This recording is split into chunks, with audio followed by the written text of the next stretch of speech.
Après des millions de vidéos mises en ligne, Diaspo RDC vous offre un tout nouveau service de location des caméras, des matériels d'éclairage, des sons et un fond vert pour la réalisation de vos émissions en HD.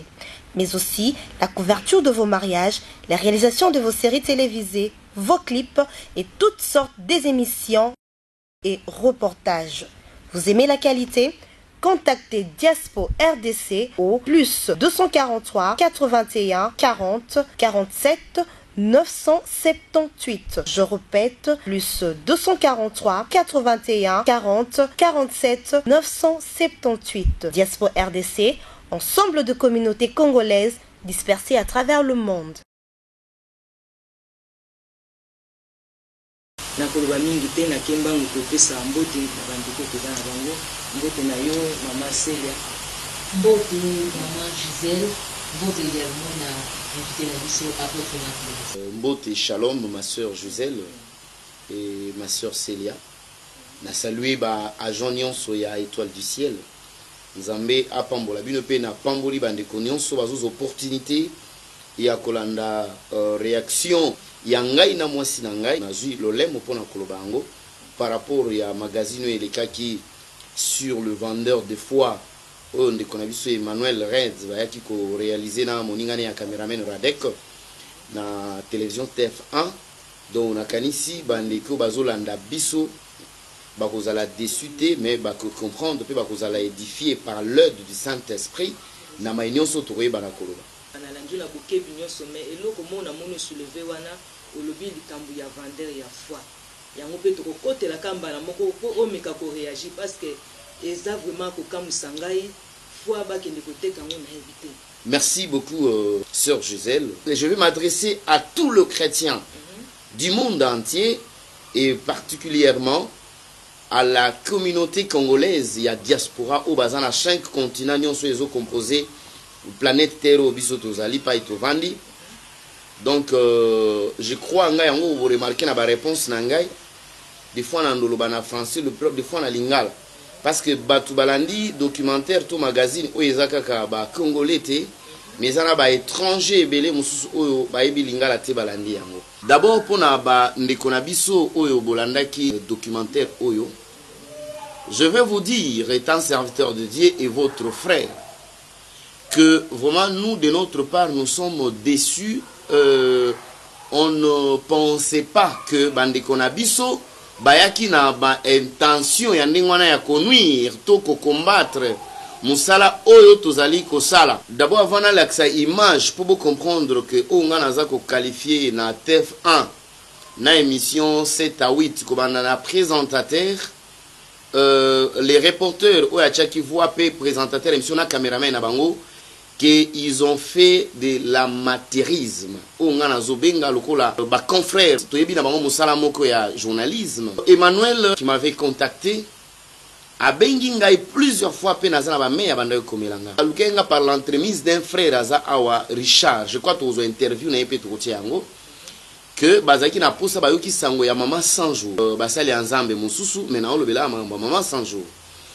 Balobi ke bayoki sango makambo mama 100 jours azosala jeune ya 100 jours et puis bato bazobika makambo ebele ngana tunie na téléphone d'abord boyokeli yango apa bino na communauté congolaise oyo eza na France et puis to zuba réaction ya bato ebele nde toyaki pour que to réaliser un petit reportage pour to lakisa na communauté congolaise basi o baza na courage ya kosala musala oyo ezomonana communauté de femmes françaises, vous allez voir ça, et qu'il y a des femmes qui travaillent pour Dieu et que le Boko Nzambe est zomonana. C'était dans ce sens-là. Après, il continue à m'appeler, vraiment, continue aussi pardon. Elle avait refusé. Bon, non, n'est pas expliqué, n'a limité dans le mauvais sens. Pour preuve, tokotia ba image, bandeko bakolanda bango moko ba juger.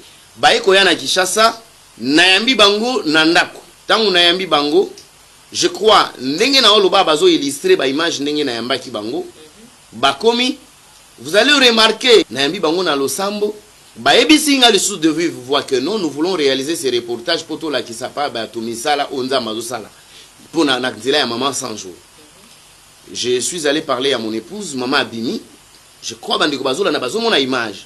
Question ya maman ya liboso atuni bango ngai namoni bango baye balobi baya kosala reportage na ngai baye bisanga baye binga lolenge nini pour preuve image yango wana bino moko bandeko bozala bota la question wana après ngana continue.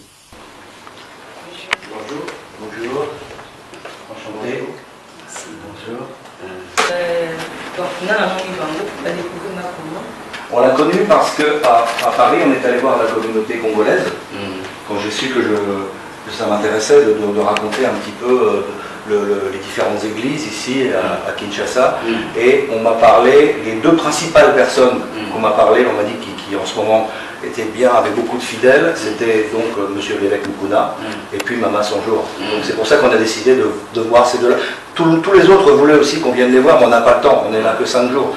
Alors on a choisi quelqu'un qui est déjà depuis très longtemps connu comme Mukuna, et puis pour nous, Mama Sanjour représente celle qui commence à monter, à avoir beaucoup de pouvoir ici. C'est pour ça qu'on l'a choisi. Et il y a beaucoup de femmes qui regardent notre programme et qui vont se sentir touchées. Comment ça s'est passé au début? À partir de quel âge elle a senti qu'elle pouvait aider les gens, qu'elle avait ce pouvoir? Merci beaucoup. Na musala oyo na bandi ko sala ngo na âge ya 10 ans. Na botami na famille oyo papa na ngai na mama na nga bazaki ba sali ya Nzambe na église fait pas ko Nzambe malamu. Nde kuna nga na bimaki bisika oyo na hoteli na libota ya basali na Nzambe. Donc na botami na likabu na appel ko Nzambe benganga uta na libumu ya mama na ngai atake musali na Nzambe. Tona banda ko pesa même ba prophétie na Nzambe na mokie na bandi na âge ya 10 ans. Et puis ceux qui na Nzambe koyemba po na zape na don ya koyemba na kati ya ministère prophétique Nzambe pesa kinga même na za koyemba na âge wana l'église ba miracle ezali ko salima makasi batu bazokweya libi mabezo bi makati na batu et délivrance makasi ezaki vraiment ko salima. Kotala ke na kati église fait pas ko Nzambe malamu ba pasteur na biso bakomaki vraiment kotala nga mingi ko s'intéresser na makambo oyo ngai nazaki kosala comment mwana mwasi kotala ki aza na likabu po koyemba na ye bamiracle ezosalema aza kopesa baprophétie ezokokisama modèle na ngai nazaki lokola bana nyonso te ntango nakomi na âge ya 15 ans bala moko ministère na ngai moko baye consacré nga mpona kobimisa ngai siko nasala mosala oyo nga mpe naza nango nde yango wana nabandaki ministère oyo Jésus réponse village de foi nde kosalela Nzambe bipai Nzambe atiaki makambo ya guérison miracle délivrance mpe apesaki nga mission donc mission na ngai ezami mpona kosalisa bato. Et alors, qu'est-ce que... elle a parlé de son jour, hein, voilà. Comment cette idée au départ elle est venue du jeûne de 100 jours? Qu'est-ce qui lui a conseillé de faire ce régime et comment ça se passe? Comment physiquement c'est difficile? Dès nauti koloba Nzambe abengai nga na ministère nabandi kosalela Nzambe moke moke tina zokende tina zomata banda mwana moke ministère na nga eza vraiment Nzambe apesi nga badon ya ba guérison délivrance miracle naza moto bato bayaka pembeni na nga ntango nyonso mpe naza moto Nzambe arevelanga makambo ekoya ekosalema meme mpona vie ya bato na kati ya mokili esalaki Nzambe kopesa ngai mission ya message ya kosala jeûne ya 100 jours. Déjà jeune moko naza na kati alliance na Nzambe nasala ngo chaque fin de l'année nyonso mpona soutenir peuple parce que suka mbula ya na bato ebele komona moto aza na posa ya kosintéresser na makambo mosusu peut-être bato bakende vacances baluka boyeboye mais nga nazalaka lokola moto Nzambe atinga na mokili mpona kosoutenir peuple na bamoment wana nga nasambelaka nasalaka jeune ya 100 jours. Donc jeune wana ezali nakoexplike yango eza pasi mais lokola eza vision Nzambe apesi nga ndenge moko azaka nsima ya kosoutenir baoyo ye Nzambe moko apesa nga makasi donc nasala yango eza 3 mois na 10 jours soki nabandi yango namelaka kaka le na jus naliaka te po jeune oyo edelivraka bato ebele elongolaka bato na balabala echangeaka vie ya bato ekangola bato na bamaladi oyo esilaka te na mokili oyo ekotisaka kimia na bafoye ebele edelivraka basi ebele baza na bakoma kobota koma mabala bato baza na bacondamnation baréclamation à partir ya jeune oyo ezochange bavie ya bato ebele Nzambe azali kopesa ngai makoki na ye mpe makasi na ye. Donc jeune ya 100 jours ezali alliance oyo Nzambe asali na servante na ye mpona délivrance ya peuple. Donc lokola eza jeune moko makasi Nzambe ye moko asoutenir ngai apesanga makasi mpona koma ntina suka yango mona ata nakomaka na suka bato balandaka ebele me moto asimbi elamba na nga kaka abiki cancer ekei sida ekei baveugle baza komona babeli baza kobika moto na moto azozwa solution selon problème na ye mpe ebele baza koyamba jésus christ mpona kotika monde ya masumu koya epai na nzambe et voilà eza jeune oyo sacrifice oyo eza kaka na nzambe ye moko à travers servante na ye ndenge akolinga mpo mokili ebika à travers likambo atie kati na et je crois bandeko oyo boza kolanda eza ke toza basala ya nzambe oyo nzambe atelemisi mpo bato bakangola mama 100 jours azosala yango na intere moko ya mosuni te azosala yango mpona gloire ya nzambe mpona peuple bazala délivre mpo nzambe akolinga apesinga likambo mpo bato bakangolama soki botali biso toteya kaka jésus christ toza na kati ya kopratike eloko moko te toza mpe na intere moko te akende koluka oyo tozoteka onction na mbongo non biso nde toza kodepense mpo bato bazwa évangile bazwa bénédiction oyo toza nango na bagrâce oyo nzambe apesi biso je crois que mokili eza ya kopambolama mpo nzambe atelemisi mwana mwasi mpe sacrifice oyo toza kosala ya jeune ya 100 jours na kati ya mokili na biso mpe na mboka mpe na likela mokoso ya nzambe donc c'est ça Kota Yesu kota Baba kota Nzambe na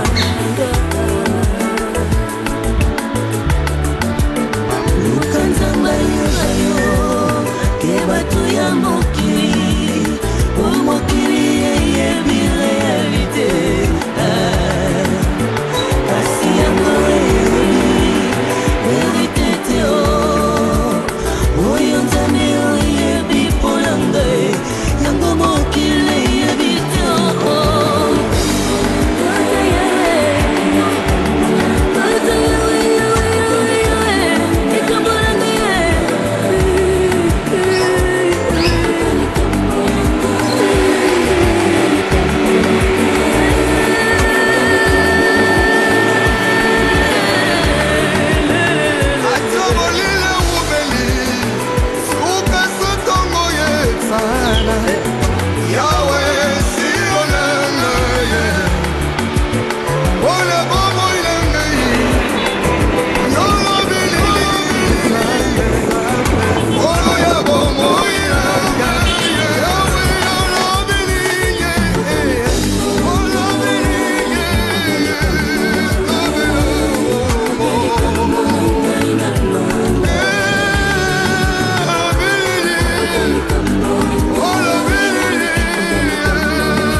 Alors, je crois bien que vous comprendre. Makambo à lobby, na makambo à diffuser, et ça, des choses différentes. Deux images, donc les images na ba voix off. Oyo eza yangote. Alors, et si l'indeko Gisèle ndeko Célia, toqué na église. Mais ce que j'avais trouvé bizarre pas na bango, d'abord quand ils étaient à la maison, ils étaient curieux, il y a autant l'andaku, il y a autant la meuble, tout. En posant des questions. Ah, ça c'est quoi? Ah, bozu angondengenini. Oh, écoutez. Écoutez mon frère. Les gens nous traitent les Congolais des pauvres. Nous ne sommes pas des pauvres, les Congolais. Le monsieur, peut-être, lui, il a cru que quand ça soit dans RDC devant dans la hutte. Mes frères congolais, mes frères serviteurs de Dieu, au nom de Jésus, C'est vrai, bah réaliser les man à bango, bah diffuser. Ils nous ont mélangé. Na bato biso kutu na mboko yo totelemela. Nous notre ministère tolobaka maite singate mafutate. Nous connaissons des combats à cause ya message na biso tolobaka lobi que ça na maite singate mafutate ba cérémonie te kaka beli loba. Ils ont pris les gens. Tout ça la magie à kobimisa bilo na nzoto basangi biso et ils nous traitent tous de vendeurs de foi. Vendeurs de foi par rapport à quoi, mes frères et sœurs? Nous devons comprendre par rapport à quoi tote ki foi na nini. Tout est qui condima, parce qu'à qualifier biso bate qui condima. Nous la mission que nous avons, Jésus-Christ a passé sur ma kaboya ofele. A biso biso peto pesa ya ofele. Et pas inini pour preuve aux abattoirs les bande konanga congolais, mes frères serviteurs de Dieu, vous êtes intelligents. Quelle est l'image où il y a l'accès à l'église à maman 100 jours? Où ils ont l'air qui sacré tozo te ka condima. Or, vous allez constater que dans cette image, il y avait une partie où les gens donnaient les offrandes. Or, tous nous savons que les offrandes sont bibliques.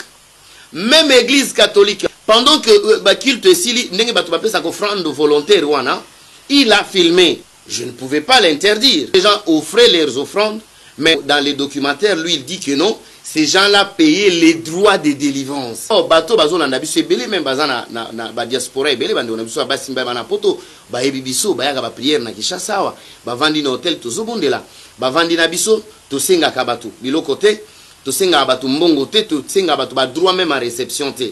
Il dit que non, c'était les droits de délivrance. C'est déjà 10 mensonges. Mes frères et sœurs congolais, serviteurs de Dieu, nous devons comprendre. Nous, on pensait, Moussalo Sala, c'était pour la gloire de Dieu.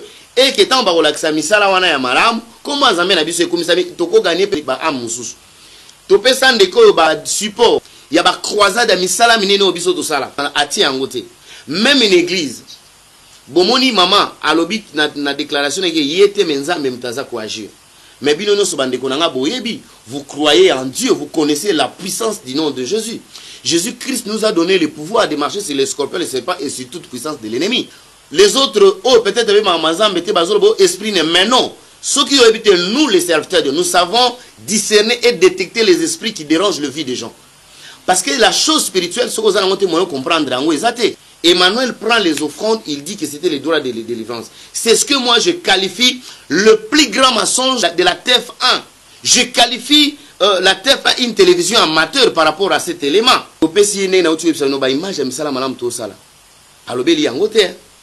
Pourquoi topé sié to l'axiende ni biso to longo Kinshasa toke matadi na terre d'Amar ko sala croisade ndenge bandiko bazolanda image mutu apesi biso mbongo te biso moko to sali sacrifice to longo matadi to na terre municipal à Changu to sali croisade batu babiki il y a des gens babika bazati lelo na église tozo bimisa mbongo pour na évangélisation.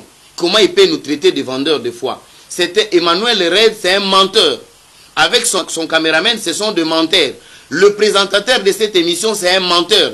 L'émission 7 à 8. Parce qu'ils ont dit des choses qui ne sont pas vraies.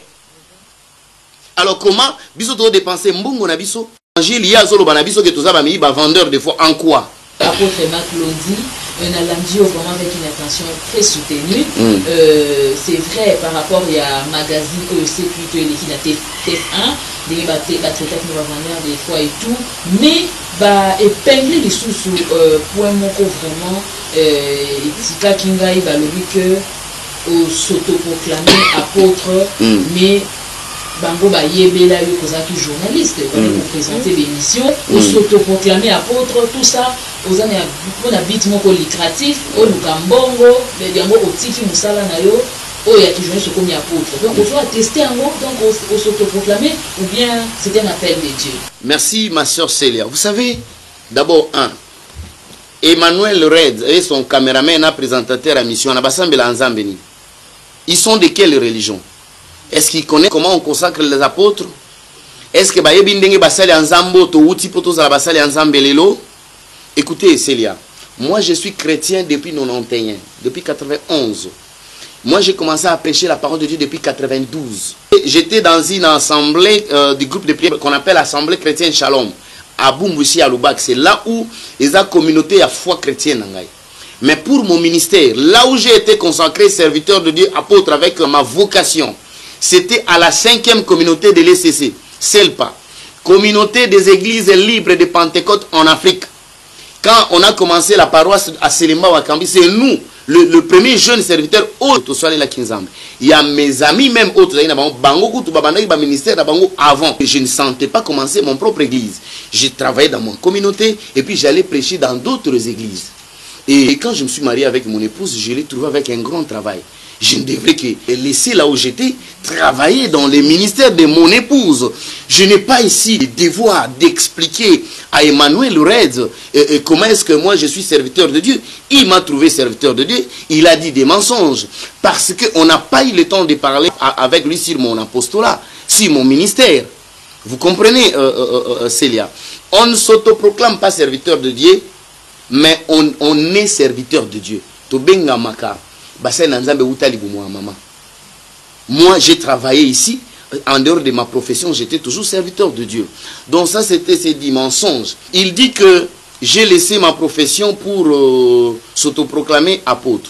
J'ai mon père spirituel, le père spirituel de mon ministère. Parce que dans la vie, hein, il y a, des fois, tu peux avoir le père de votre foi chrétienne et le père de votre ministère. Moi, mon père de mon ministère, il est à Selpa. Papa Tembo, c'est mon père. Je venais d'être avec lui dans mon église. Vous allez voir les photos. Alors, j'ai eu mon diplôme d'état chrétien. J'ai commencé le travail étant chrétien, serviteur, prédicateur de la bonne nouvelle. Alors, j'ai commencé à travailler. Qui n'a pas connu Canal Kin Télévision ici lorsque le chaîne télévision a commencé? Nous sommes les pionniers des Canal Kin.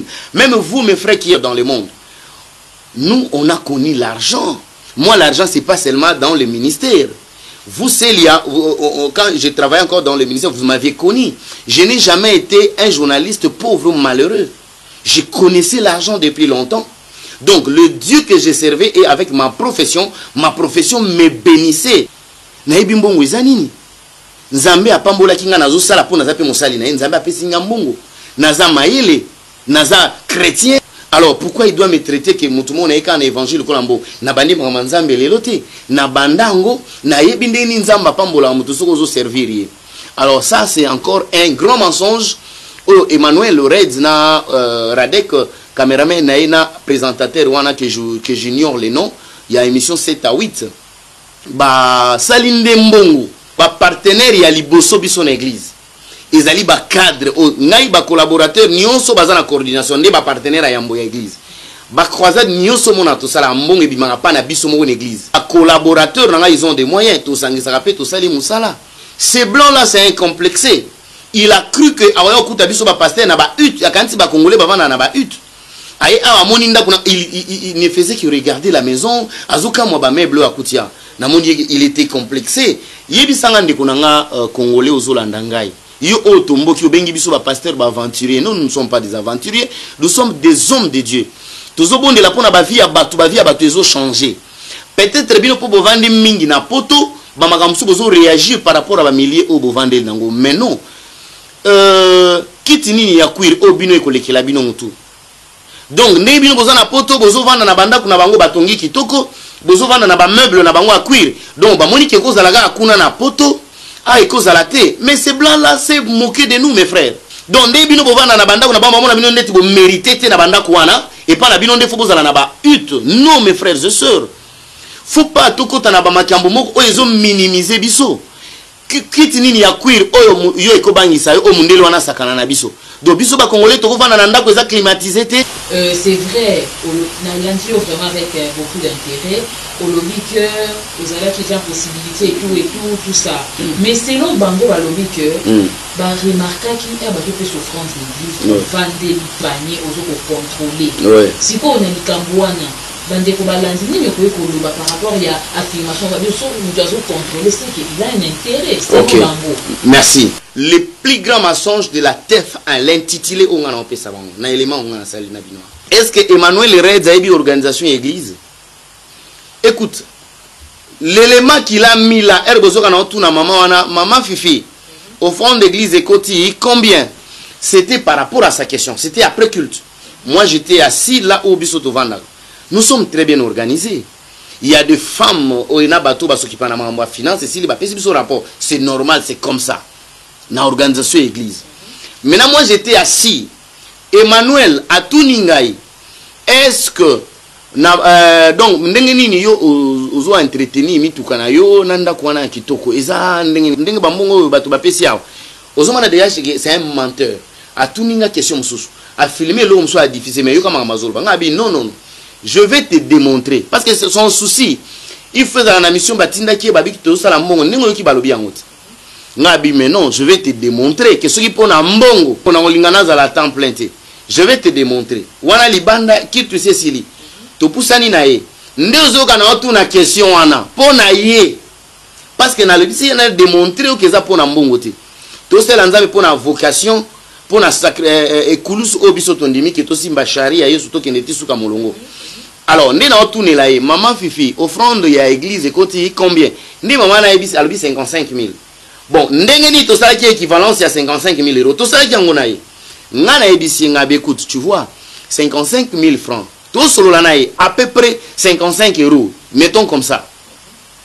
Est-ce que mutuka wana ndengo moni ngana ndakwana na ko entretenir yango na 55 euros bato misala okuti na ndako na ngana ofuta bango na 55 euros ngabi to servir nzambe po eza mission nzamba pesi biso d'abord biso na ministère tokoka makamba kosenga mbongo te pour preuve congolais moko approuvé ngai na mwasi na nga maman 100 jours mukolo moko to sala croisade to telemi to za posa mutu a $1000 pona ba instrument to luwaki to na mbongo mutu wana prouvé nga contredire ngai azate toujours évoluer mission na biso mais je pense que par rapport à maman 100 jours ba épingle pe quoi moko balobi ba 100 jours wana bango bazo douter comment expliquer mutu akosa la jeune à 100 jours na éviter est-ce que vous pouvez confirmer biso réellement pour contredire peut-être au bango baloba que réellement maman Esther Malela Londi jeune wana a ça la vraiment 100 jours. Est-ce que nous avons des comptes à rendre aux païens? Ils ont intérêt de venir vers nous pour comprendre. Emmanuel maman 100 jours prétend gêner. Donc il était au milieu, Emmanuel. Parce qu'il parle de prétention. Alors, il est au milieu. Mais non. S'il veut comprendre, il faut qu'il quitte le milieu pour aller à Ngambo biso tozali. Azali na milieu, il y a Jésus dans le monde. Pour comprendre, il faut qu'on a milieu, on a verbe à tout en Jésus. Cela est possible. Tout est possible à celui qui croit. En tant que l'obité, il va croire dans le ministère, il va y a réalité. Ils ont sacrifice au moins si nanga salangana en kokangote. Je l'ai toujours dit. Moi je ne serai pas gêné pendant 100 jours. C'est pas les mondons. Ils ont les kabon nzamba pesingate. Ma nzamba sale la mona moi siwana. Même biso mi bale bela sale li biso angote. Na sete na zobete. Bande konanga ba congolais. Mundela legisi élément moi fingi bino ba pauvre. Beaucoup mon récupérer en bozo diffuser yango. Bozo chilango ba commentaire na bino. Mais c'est mes frères ça ils ont marambo toko salate. Ils ont beaucoup salaté. Mondele wana za menteur za farceur. Asali mbongo na ye na documentaire wana. Na lingi na yebisa bino ke toza ba vendeur de foite. Biso na ministère na biso droit ezalakate ya koyamba. Droit ya délivrance ezalakate, fiche ezalakate. Nyonso bomona nzamba sala na nzela ya maman 100 jours. Na ministère na biso zakaya ofele. Question ya suka en tant que homme de Dieu, c'est vrai, va traiter des vendeurs de foi, pour faire l'explication, va douter dans 100 jours à maman, pour faire l'explication, va le que vous vivre dans la lutte, moko, ou va pour expliquer pendant que nous venons dans cette population pauvre, pour faire l'explication, mais si Oyo, en tant qu'homme de Dieu, ni ne peut pas par rapport à magazine, c'est tout, par rapport à la diaspora, ou à émission Oyo, au Sali. Frères et sœurs, au Landanga, au moment où début nazaki neti ko matin pour depuis documentaire et bandaki tozaba tout quand même ça les passé Emmanuel on a zo bunda ko expliquer na mais que non c'était pas ça ça alekinga na mail était pour comprendre. Je vais vous dire ceci. Écoutez, aimons-nous mes frères et sœurs congolais. Ba pasteur n'acceptez plus biso bande kona bino tala mutambu to koyi nango ya documentaire to kanse ba olo ba malamu ndenge ba yaki me baki celle la biso campagne mabe. Bolimbi sandenge to acceptaki ko sa documentaire wana et que le sali kombo nzambe batonio so basangisi biso na bango wana ba ne sont pas nos frères mutu abimisa bilo na nzoto mais il n'est pas serviteur de Dieu biso to telemela makambo wana awo wana ya magie mais tala nde bakende ko zokutu biso to ebite basangisi biso nyonso tu na bol moko na sengi bino bolimbi sa d'abord ndenge to acceptaki documentaire wana pe beti bino libaku. Donc biso pe to limbi sibino na benjure nyonso bopesa biso loka basali nzambe batiaka mosali nzambe mosapinali sute bo soutenir musala otozo sala na kombo na Yesu Kristo. Kimia mokonzi ezala na bino ba pasteur a poto bo mitungisa te bampangi bandeko. Boza la kimia batwana baende ko combattre kombo ya nkolo obino pe na poto bozo sali. Merci apôtre, vraiment na moni makambo ezebela koloba mais contenu attend. Merci beaucoup. Ya kokata esika ona ngi na peso ka 30 secondes au conclut maloba nyonso tout pour te tukumdia na suka. Merci. Merci pour le pasteur surtout, ba pasteur ya basi pe mbel boza na poto. Bo se fier na documentaire oté, c'est vrai na kati élément neza batumsu ba chi baza ba frère na biso te. Biso ba sala nzambo tout ça la Yesu comme Seigneur et Sauveur. Bible dit toute personne qui dit Seigneur Seigneur n'hériteront pas le royaume. C'est seulement ceux-là qui font la volonté de Dieu. Ils a tout nzambo na ki chassa to yebi ki bazana misala ya Satan. Ils a trepo ba che biso na documentaire moto kote la bango non. Ba oto te ya Yesu na solo to simba na to kene liboso poto détruire misala ya Satan. Je crois bolandi documentaire wana eloko ya passe pour na biso ezali tango koselinga makambo ki nazalaki ko contrôler offrande ezali par rapport à ba question na ya tuna mais ya longoli makambo nyonso atika nde na tuna offrande d'église oti combien alongoli nyonso to bana ikoloba mususu bolimbisa nzambe na biso apambola bino to souhaiter bino plein succès. Merci maman Gisèle de l'association ngai na émission na yo.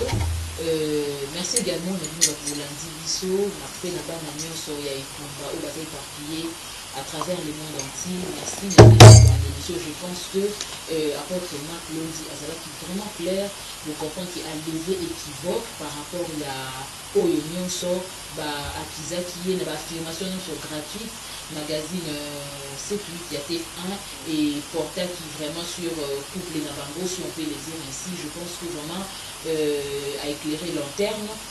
Merci également à Étoile du Ciel qui permet de sur la diffuser l'émission de la sanité, les pasteurs Nico Bachika, les guerriers, puis la Batunion sur Bazar, na pote pourquoi pas, puis la pasteur Stéphane, moi Sinaïe, Maman Evelyne, vraiment, pour la émission, je pense que l'équivoque n'est pas et vraiment pour disparaître.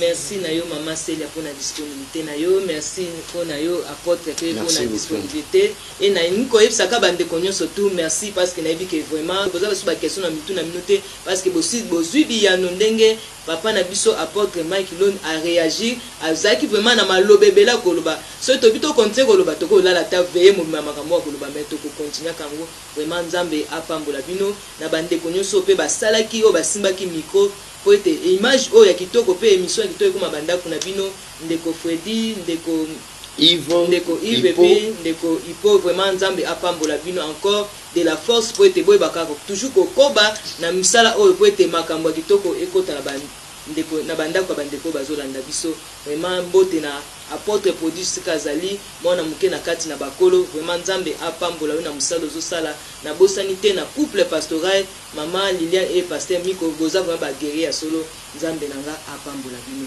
vraiment soki yeso ayete to kokutana kaka même na plateau et na même chaîne pour na kobeta susu masolo mais quant à lelo tolobi bye bye. Après des millions de vidéos mises en ligne, Diaspo RDC vous offre un tout nouveau service de location des caméras, des matériels d'éclairage, des sons et un fond vert pour la réalisation de vos émissions en HD. Mais aussi la couverture de vos mariages, la réalisation de vos séries télévisées, vos clips et toutes sortes des émissions et reportages. Vous aimez la qualité ?